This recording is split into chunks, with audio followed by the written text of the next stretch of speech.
Hi friends, நம்ம அன்றைக்கி வயலுக்கு வந்திருக்கோம். இன்றைக்கி வயலில் என்ன வேலை, அன்றைக்கி அவத்திக்கிற இருக்கணும். இன்றைக்கி அதான் வேலை. உங்களோட நீங்கள் பாருங்கள். ஆமாங்க, நம்ம அன்றைக்கி சீக்கிரம் வயலுக்கு வந்துட்டோம். எங்கள் அப்பா வரும்போதும் உப்புமா வாங்கிட்டு வந்தார். நம்ம அதை சாப்பிட்டு தான் வேலையை தொடங்கணும். அவர் வந்ததும் அவத்திக்கீரையெல்லாம் அறுக்க ஆரம்பிச்சார். அவர் அறுத்தறுத்து ஒரு இடத்துல போடுவார். நம்ம அதெல்லாம் அள்ளி ஒரு இடத்துல கெட்டதமானிக்க அள்ளி வைக்கணும். நமக்கு அதான் வேலை. இந்த வேலையை ஒத்தையில செய்யும்போது கொஞ்சம் சிரமமாக தான் இருக்கும். கூட ஒரு ஆள் தேவை. கூட ஒரு ஆள் இருந்தால் தான் கஷ்டம் இல்லாமல் இருக்கும். ஒரு ஆள் அறுக்க, இன்னொரு ஆள் எடுத்து குமிச்சு வைக்க, அதை கெட்ட கொஞ்சம் ஈஸியாக இருக்கும். நம்ம தான் கூட வந்துட்டுருக்கோம். எப்பப்பெல்லாம் கீரை இருக்க வரமோ அப்போல்லாம் கூட வந்துடுவோம்.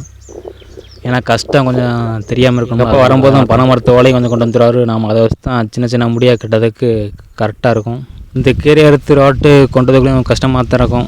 கஷ்டமில்லாத வேலை எந்த வேலையாக தான் இருக்குது. எல்லாமே கஷ்டப்பட்டு தான் ஆகணும். கஷ்டப்படாமல் எதுவுமே கிடைக்காது. இதுலேயுமே ஒரு ஸ்கேம் இருக்குது. நம்ம ஒரு கெட்டில் கொஞ்சம் அதிகமாகவே கீரை வச்சுக்கிட்டோம் ஒரு பிடியில். அதையும் அங்கே போய் அவுத்து அதையும் சின்ன முடியாக்கி ஒரு முடி பத்திரிக்கை கொடுத்துருவாங்க. அதுவும் கொஞ்சம் சிரமமாக தான் இருக்குது. லைக் பண்ணுங்கள், ஷேர் பண்ணுங்கள், யூடியூப் வந்து சப்ஸ்கிரைப் பண்ணுங்கள், இன்ஸ்டா வந்து ஃபாலோ பண்ணுங்கள். அடுத்த வீடியோ பாய்.